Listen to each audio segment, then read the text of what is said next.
이준석 대표가 전라북도 군산과 전주를 연이어 찾았습니다. 보수정당 대표로는 이례적으로 취임 첫날에도 광주를 찾았었는데 이 대표가 다시 이번 주에 호남을 방문한 겁니다. 이것도 김근식 교수님한테 다시 한번 여쭤보는 게 좀 나을 것 같아서 실제로 보니까 보성군 광주시 청장년회라고 해서 전라남도 보성에서 광주시 22대선 준석 국민의힘 당대표 당선을 축하한다는 현수막이 붙었는데 이게 물론 종춘회라고 하더라도 전남 보성에 이런 보수야당 대표 현수막이 붙었다. 글쎄요, 이거 좀 어떻게 해석하면 되겠습니까? 굉장히 이례적인 거죠. 한번 생각을 바꿔봅시다. 만약에 황교안 대표가 어디 뭐 당대표 당선됐다고 그래서 전남 어느 저기 시골의 그 보성에 저런 그 현수막이 걸린다는 걸 상상할 수 있겠습니까? 아니, 갑자기 뉴스타파 황교안 대표가 보다가 깜짝 놀랐어요. 아니, 죄송합니다.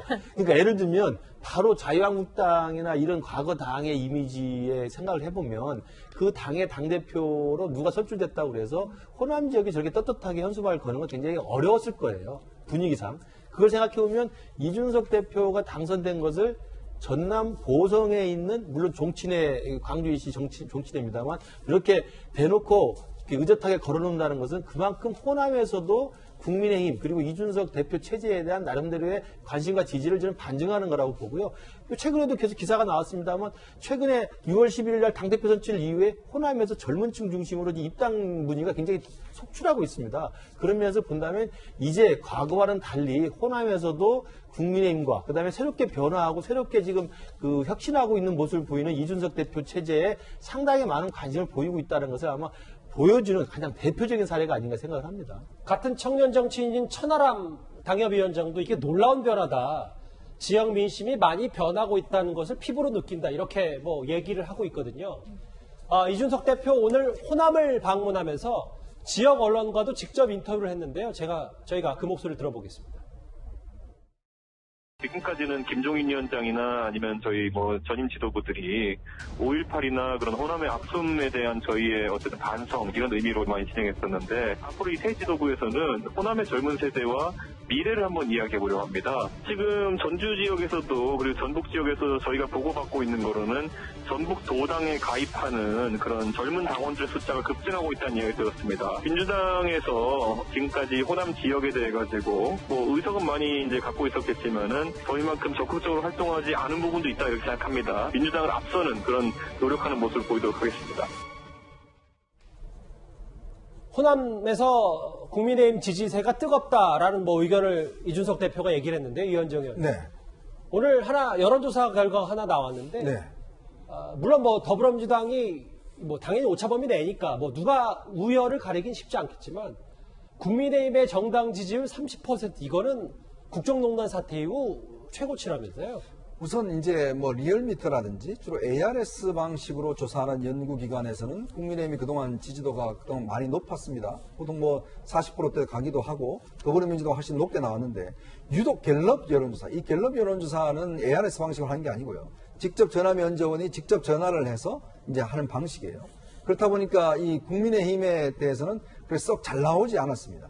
이게 항상 20%대를 유지를 했거든요.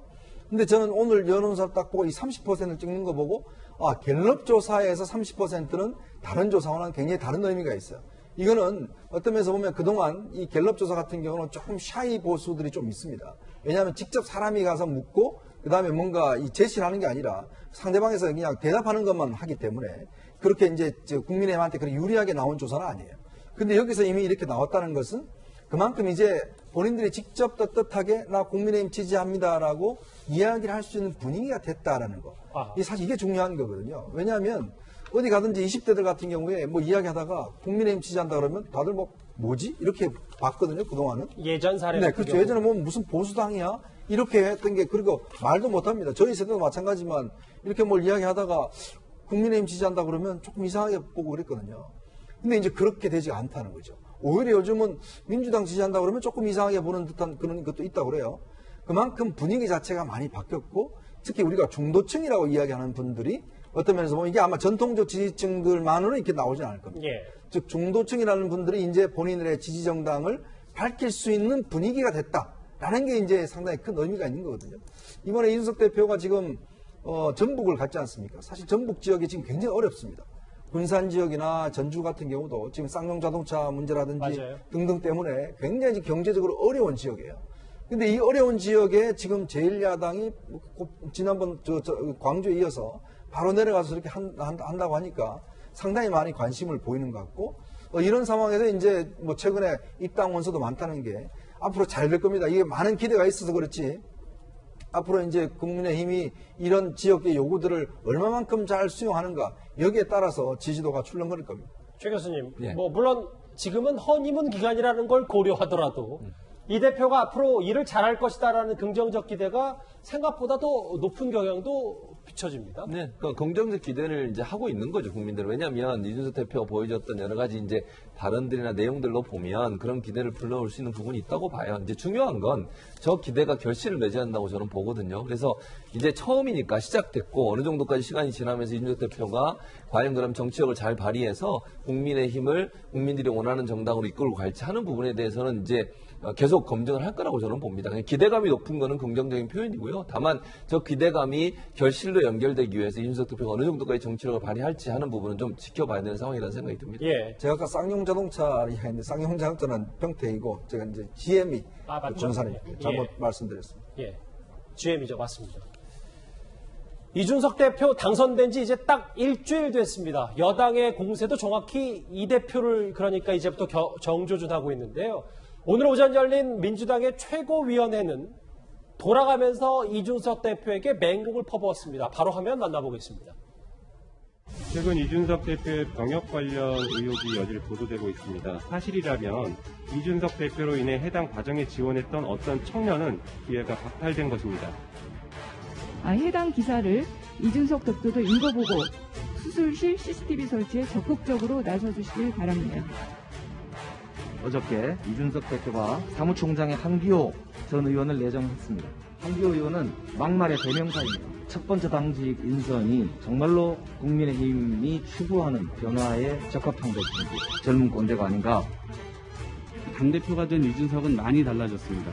후보 시절 그렇게 비판했던 비겁한 보수의 기류 속으로 빨려 들어가고 있습니다. 예, 이다 변호사님. 오늘 민주당 최고위는 전반적으로 이준석 성토대회 좀 그런 느낌이 좀 드는데요. 예. 옛날에 문재인 대통령 후보 시절에 문모닝 뭐 이런 얘기 있었죠. 박지원 지금 국정원장이 문재인 대통령에 대해서 처음에 비판하는 얘기를 아침마다 해서 그렇고 맞아요. 그다음 또 칭찬하는 얘기를 아침마다 해서 그런데 최고위원 회의가 이 모닝 같은데요. 이준석 대표 얘기밖에 안 나오네요. 근데 그만큼 사실은 광폭 행보를 하고 있고 위협적인 존재감을 갖고 있다는 거 아닌가. 불안감을 느끼니까 저렇게까지 최고위원 회의에 아니 왜 저렇게 남의 당 대표에 대해서 저렇게 토의를 많이 하나 발언을. 왜냐하면 최고위원들 발언 시간이 그렇게 길지 않고요. 최고위원들이 하는 역할은 저 아침에 공개 그 회의에서 발언이 나가는 부분이 아주 크거든요. 그래 본인들이 저 발언을 많이 준비해서 해오는 거예요. 정무 감각과 그다음에 또 주변 사람들하고 의논해서 의제를 정해서 오는 건데 저렇게까지 이준석 대표에 대해서 얘기를 하는 거 보면 그만큼 불안하고 위협적인 존재라는 얘기 같습니다. 오늘 각기 다른 이슈로 이 대표를 비판했던 민주당 최고위원들인데 특히 그런데 병역 의혹에 대해서 김용민 수석 최고위원이 얘기를 했거든요. 근데 다음 장을 바로 만나볼까요? 여기에 대해서 이 대표가 바로 본인 SNS에 맞받아쳤습니다. 이미 10년 전에 끝난 얘기고 병무청과 검찰에서도 문제없다고 한 사안이다. 송 대표와 어제 협치를 논하자마자 이런 일이 최고위원이라는 분이 벌이면 참 민망하다. 김 교수님 이렇게 얘기를 했습니다. 지난 그 서울시장 선거 때 오세훈 시장이 앞서갔을 때 민주당에서 했던 생태탕 패라가모 아시잖아요. 그러니까 네거티브로 발목 잡고 자꾸 땡기면은 사실 그거 지는 겁니다. 근데 지금 이준석 대표가 연일 이제 언론의 관심 속에서 뭐 지대한 관심과 또 지지를 받게 되니까 민주당이 지금 거대 여당이고 제일 여당인데 이 여당의 최고위원회의에서 국정에 관한 그리고 정치적인 이슈에 관한 어떤 입장을 하지 않고 이준석 대표에 대한 지나가면 말고 또 아니면 말고식의 네거티브를 하는 것은 제가 볼 때 굉장히 무책임해 보이고요. 예. 그리고 이미 이제 바로 신속하게 이준석 대표가 SNS 통해서 밝혔습니다만 이미 10년 전에 확인해가지고 다 절차에 문제가 없고 아무 자격에 문제가 없던 걸로 해명된 사안이고 심지어는 당시 강용석 의원이 검찰에 고발까지 해서 검찰 수사까지 다 끝난 사안입니다. 아, 그랬습니까? 그걸 다 이번에 SNS에서 그걸 링크시켜서 다 기사까지 올려놨어요. 그러니까 전혀 어떻게 보면 오히려 저런 발목을 잡는 것이 해명하는 사람 입장에서 오히려 고마울 수도 있어요. 아하. 진짜 요즘 뭐 민주당 내부에서도 일부 이야기가 나옵니다만 이준석 대표 계속 저렇게 각광받으니까 부러우면 지는 거고요. 괜히 근거 없는 걸로 발목 잡으면 지는 겁니다. 각성하시기 바랍니다. 예. 일단 뭐 10년 전에 이미 끝난 얘기다. 협치 말하더니 최고위원이 이런 말을 해서 민망하다. 이 대표가 이렇게 맞받아쳤습니다. 일단 오늘 이준석 성토대회를 방불케 했던 민주당의 최고위원회 회의 분위기까지 오늘 하나씩 만나봤습니다.